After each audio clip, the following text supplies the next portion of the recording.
"Eyes up here," she said sharply, then lowered her voice. "This isn't a date. I needed a witness." What began as an awkward dinner between a widower and his powerful boss turns into a fight for truth, safety, and a child's future on a snowy night. Before we begin, tell us in the comments, have you ever been pulled into someone else's danger when you thought it was just a normal meeting or date? And where are you watching from? Don't forget to like and subscribe for more real, emotional stories. Let's begin. Snow dusted the sidewalks of downtown Chicago like someone had tried to soften the city's sharp edges. The river was a strip of black glass. Wind pushed along the streets with the impatience of a deadline. Ethan Brooks stood outside Hale Industries, collar up, hands deep in his coat pockets, watching employees hurry past with coffee and purpose. He used to move like that, before grief rewired him into a man who arrived early, spoke less, and left no trace. 5 years ago, his wife died in a car accident on an icy overpass. The kind of accident people call unavoidable, like that word makes it easier to live with. Since then, Ethan's life had become a careful list. Work, groceries, silence, sleep. No risk. No hope. Nothing that could be taken. Then came Victoria Hale. She wasn't just his boss. She was the kind of woman the board listened to even when she spoke softly. The kind of executive who could end a meeting with one sentence and make grown men nod like students. Her suits were always perfect. Her control was a legend. But Ethan had noticed what most people didn't. That Victoria's hand sometimes trembled when she lifted her phone. That she chose the corner seat in conference rooms, the one with the clearest exit. That her smile sharpened whenever the name Grant surfaced in conversation, like the word itself scraped her teeth. Grant Hale was her ex-husband, a man whose influence still lingered in the company like smoke in curtains. He wasn't on payroll, but he had friends on the board. He wasn't in the building, but he was always near. Ethan told himself it wasn't his business. He told himself to keep his head down. And then, on a bright, bitter morning when the city looked clean under fresh snow, Ethan walked into Victoria's office and did something reckless. "Victoria," he said, standing in front of the glass wall where the skyline looked like steel teeth. "Would you have dinner with me?" Her eyes flicked up from her laptop. For 1 second, the power in the room shifted, not toward him, but away from her armor. "Yes," she said, but it didn't sound like happiness. It sounded like relief. Before Ethan could breathe, she stood, not to come closer, to pace. One slow line across her office like she was measuring a battlefield. "There are rules," she said quickly. Ethan blinked. "Rules. 7:45, she continued. "You arrive alone. You do not mention this to anyone. You sit at the table I choose." His stomach tightened. "Victoria, why?" She stopped, looked at him like she was trying to decide whether he was safe. "I need you there," she said. "And Ethan, whatever happens, you don't react." The words landed heavier than any romantic yes ever could. "You're scaring me," Ethan admitted. "I'm trying to keep you alive," she whispered, so quiet the office vents almost swallowed it. Then her phone buzzed. Victoria glanced at the screen, and the color drained out of her face. She turned the phone face down like it burned. "Please," she said again, voice tightening. "Just be there."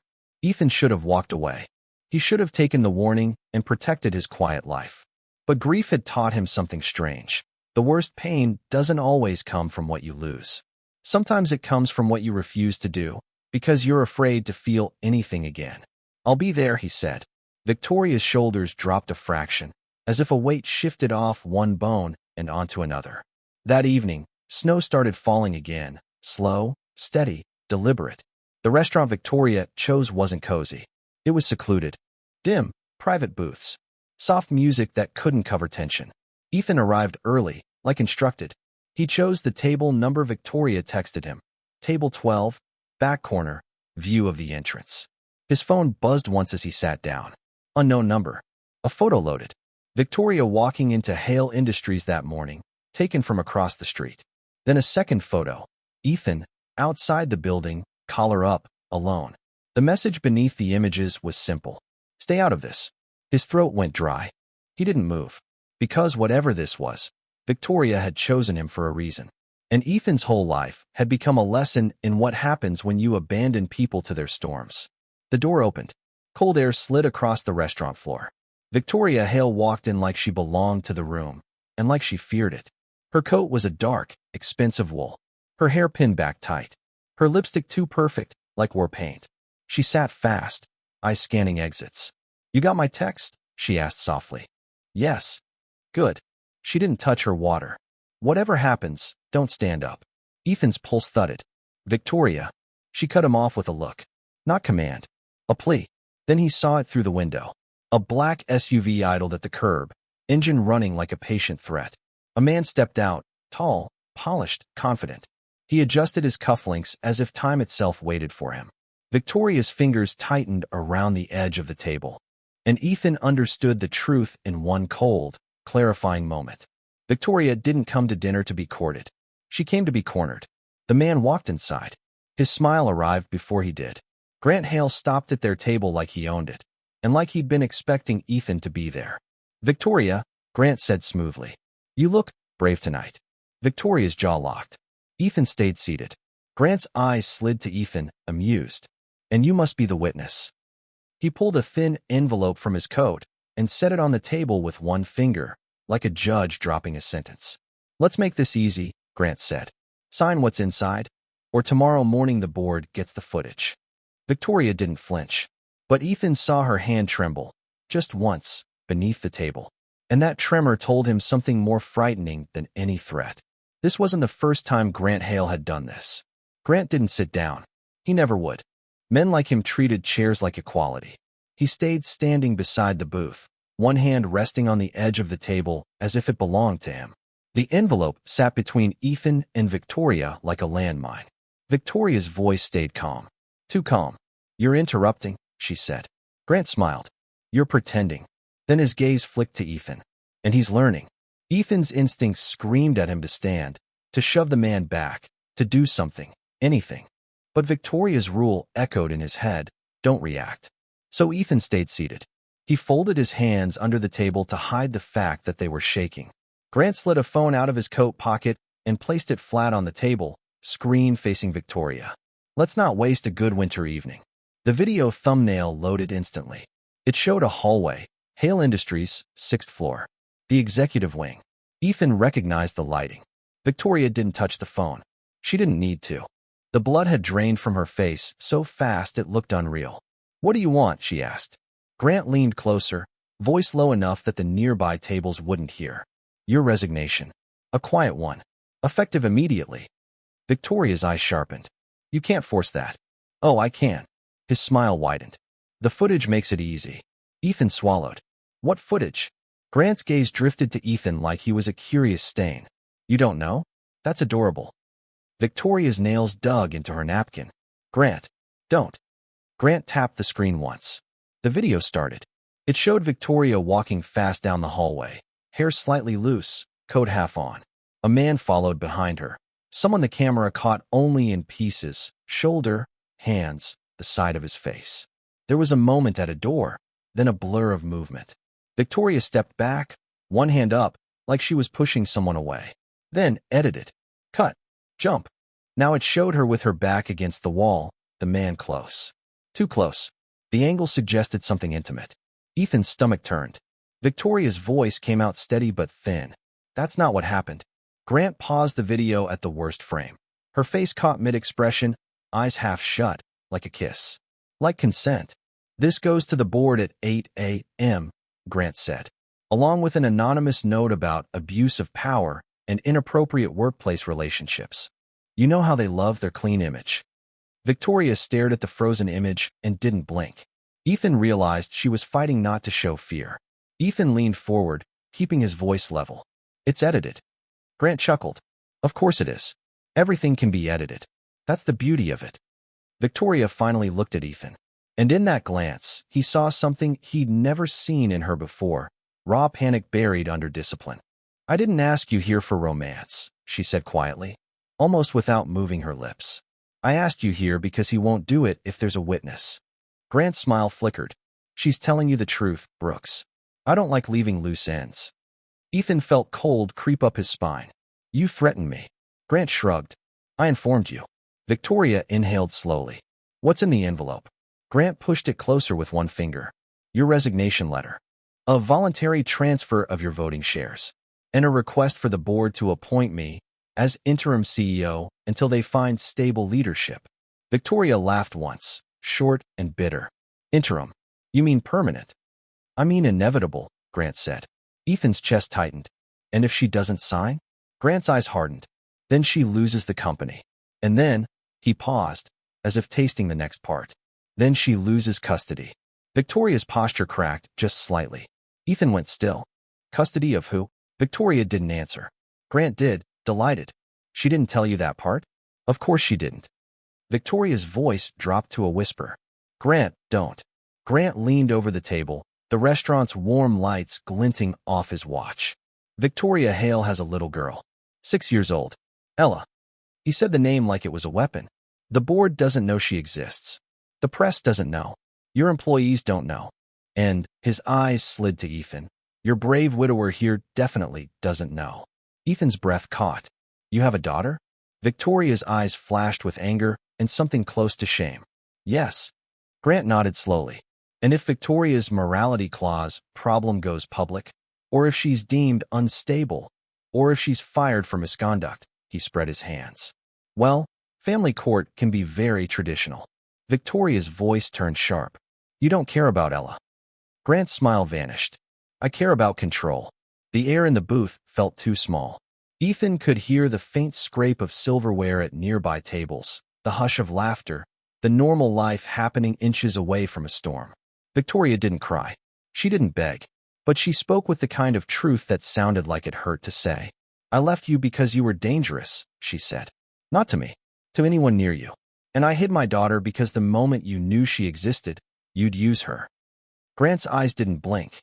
And look, you were right. Ethan's grief, his years of silence, his careful life, it all felt ridiculous in that moment.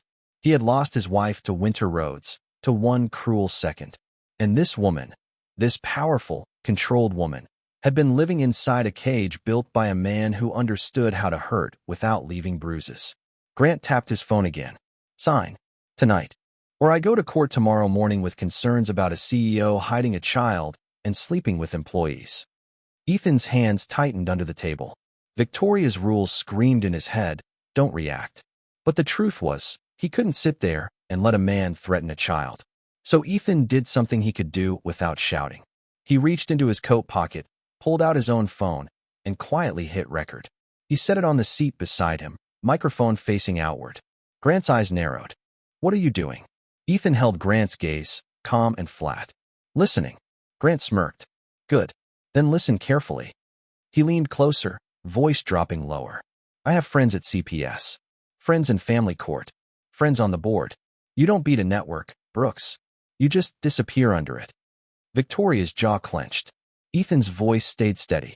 Is that a threat? Grant's smile returned, confident, careless. No, it's a fact. Victoria's hands were still. Too still. Ethan realized she was making a decision, and it wasn't about the company anymore. It was about Ella. Victoria reached for the envelope. Ethan's heart hammered.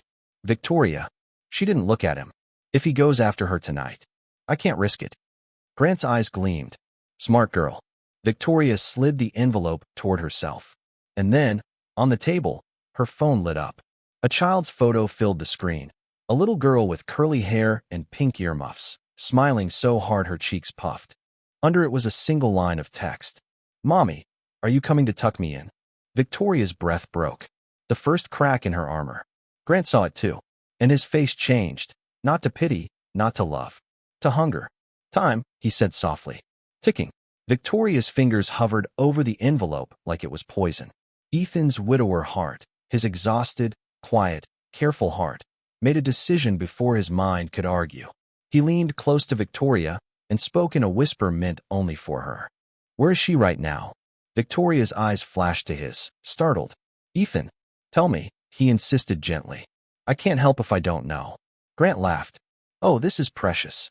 The hero. Ethan ignored him. He kept his eyes on Victoria. Victoria swallowed hard. She's at my friend's place. Across town. She's safe. Grant's smile sharpened. Safe is such a temporary word. Ethan's throat tightened. He could see it now. Grant didn't need court. He didn't need the board. He only needed Victoria to panic. And panic was exactly what he was feeding. Ethan exhaled slowly, forcing calm into his voice. Victoria, he said, don't sign anything tonight. Grant's eyes hardened. You're not in charge here. Ethan finally looked up at him. No rage, no drama, just truth. No, Ethan said, but I'm not scared of you. And for the first time, Grant hesitated, just a fraction, because men like him thrived on fear, and Ethan wasn't giving him any. Victoria stared at Ethan like she didn't recognize him. Because she didn't. She only knew the quiet employee who never caused trouble. Not the man who had already survived the worst night of his life and came out with nothing left to lose except his integrity. Ethan slid his phone into his pocket again, recording still running. Grant leaned in close, voice a hiss. If you interfere, you'll regret it. Ethan nodded once. Maybe. Victoria's phone buzzed again. A new message, no photo this time. Just words. Unknown number. She's not as safe as you think. Victoria went pale. Ethan felt his blood turn to ice. Grant smiled like a man watching a door finally open. And Ethan realized the danger wasn't coming tomorrow morning. It was already moving, through snow, through streets, toward a 6-year-old girl who had no idea she was leverage. Ethan didn't remember standing up. One moment he was seated in the booth. The next he was already reaching for his coat, instincts screaming louder than reason. Victoria caught his sleeve. Ethan, she whispered sharply. Don't.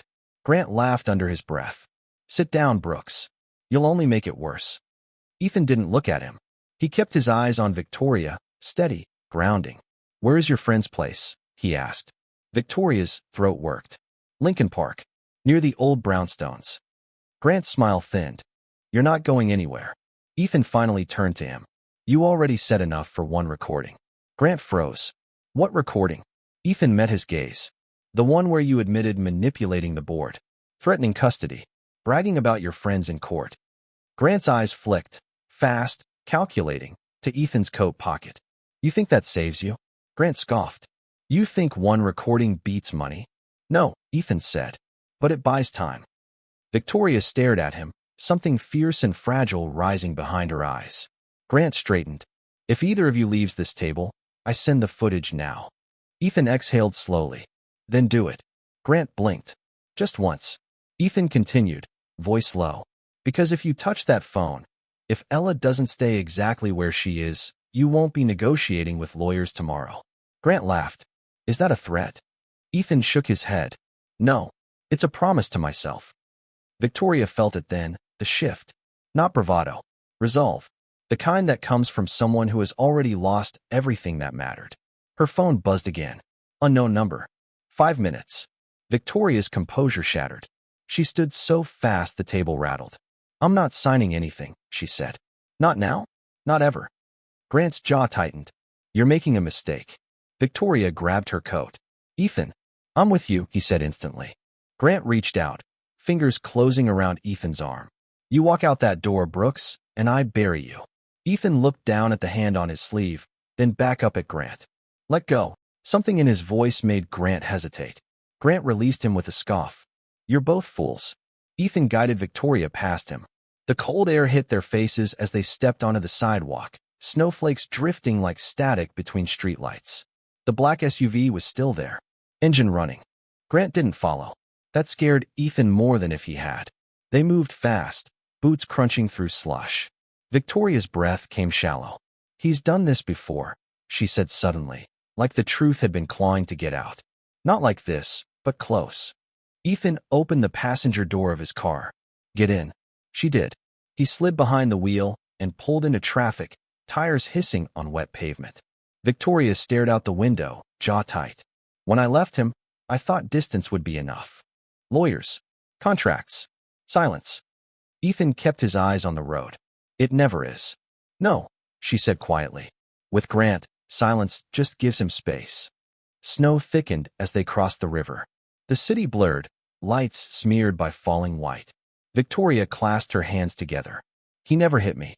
That's what makes him so convincing. He just arranged things. Lost emails. Friendly judges. Accidental leaks. Ethan nodded. Control without fingerprints.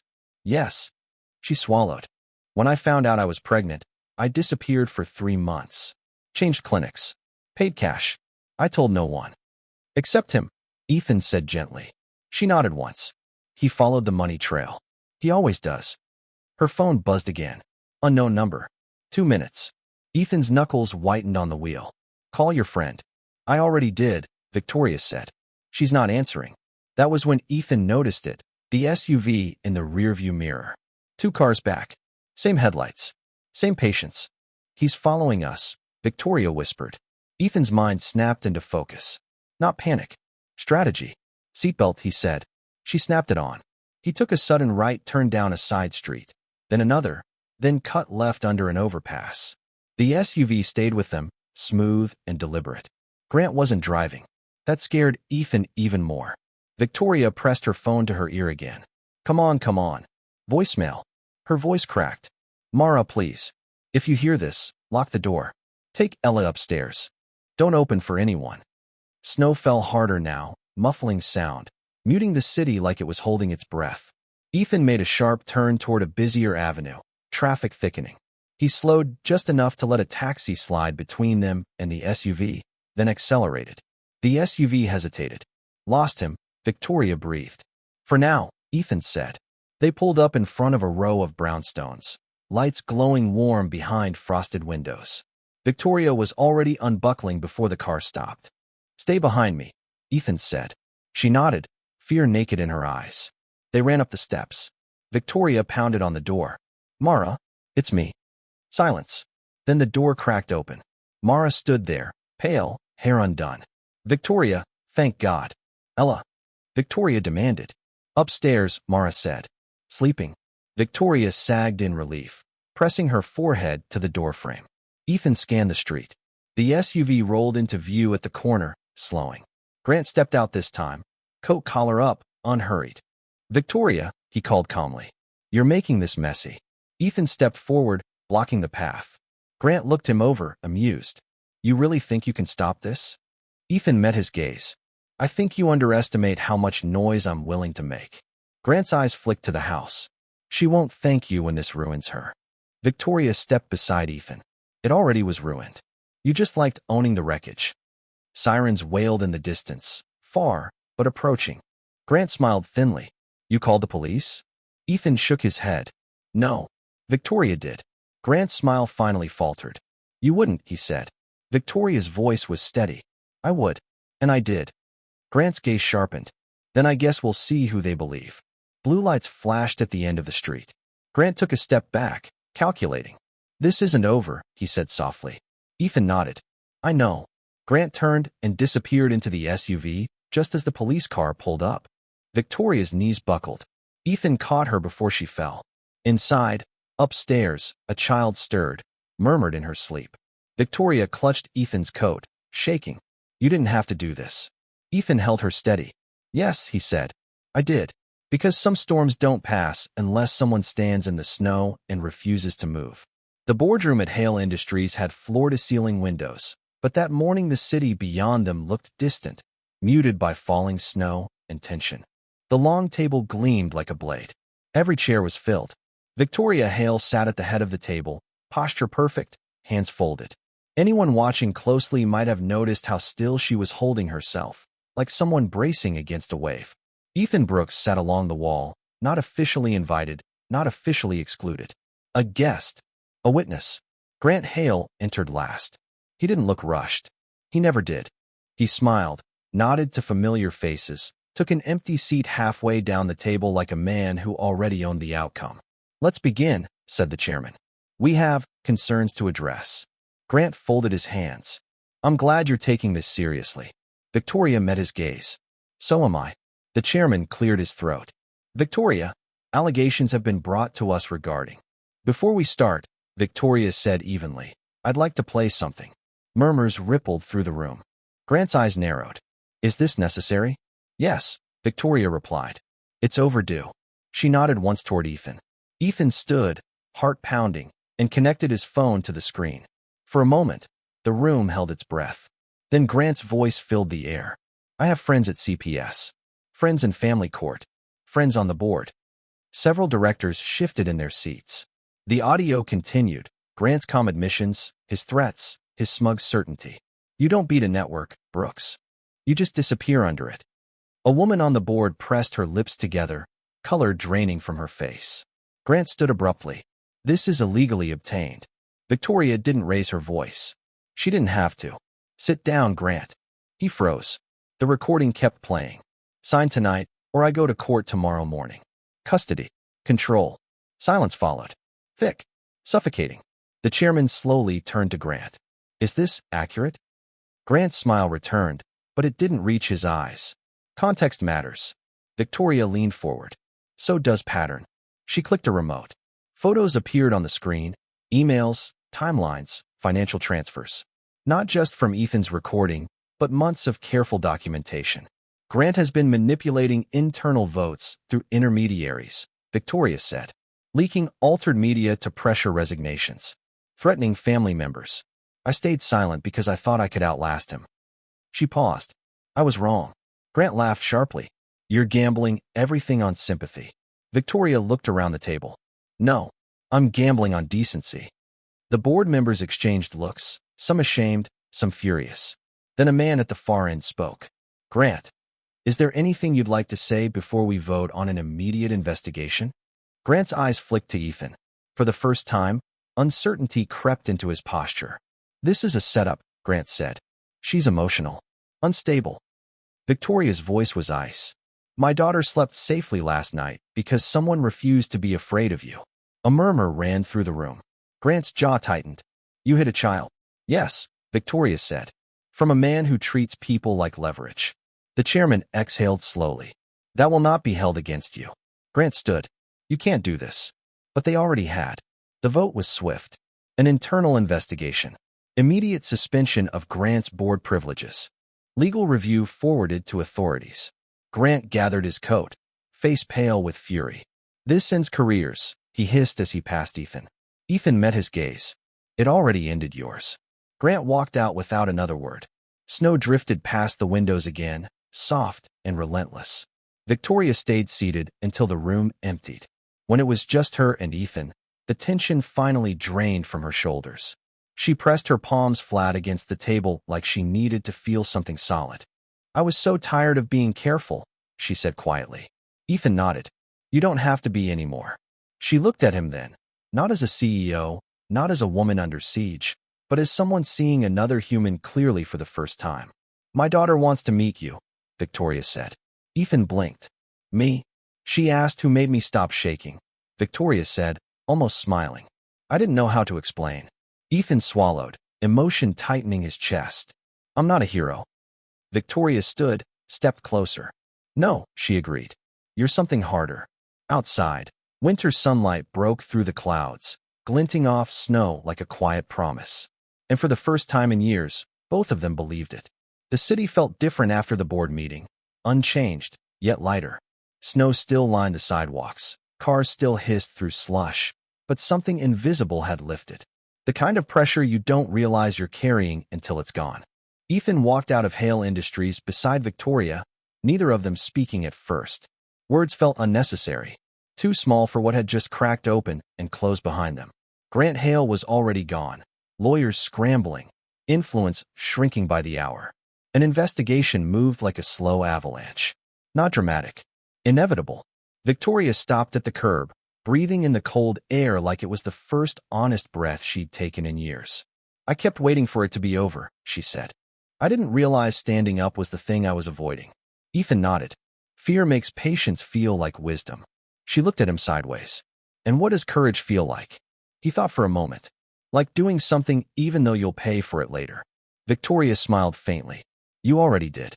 They drove across the city as daylight thinned, toward a quieter neighborhood where brick buildings leaned close together like old friends. Victoria's hands were steady on the wheel now. Ella met them at the door. She was small, wrapped in a yellow sweater, curls bouncing as she ran forward and stopped short when she saw Ethan. Victoria crouched. Ella, this is Ethan. Ella studied him seriously. Are you the one from the phone? Ethan blinked. The phone. You talked to Mommy when she was scared, Ella said. You said her voice was strong. Victoria inhaled sharply. Ethan knelt so they were eye level. Your mom is strong. Ella considered that, then nodded once, satisfied. Okay. That was it. Acceptance, complete and uncomplicated. Later, while Ella colored at the table, Victoria stood by the window, watching snow drift past street lamps. I built everything to protect her, she said. The company, the walls, the silence. Ethan leaned against the counter. Protection only works if it doesn't become a prison. Victoria turned to him. I don't know how to do this part. Living without watching every shadow. Ethan felt the familiar ache of loss stir, but softer now. Less sharp. I don't know how either, he admitted. But we can learn badly at first. She laughed, quiet real. The sound surprised them both. Later that night, after Ella was tucked in, Victoria walked Ethan to the door. The city hummed outside, calm and indifferent. I owe you a date, she said. Ethan smiled gently. One without rules. She nodded.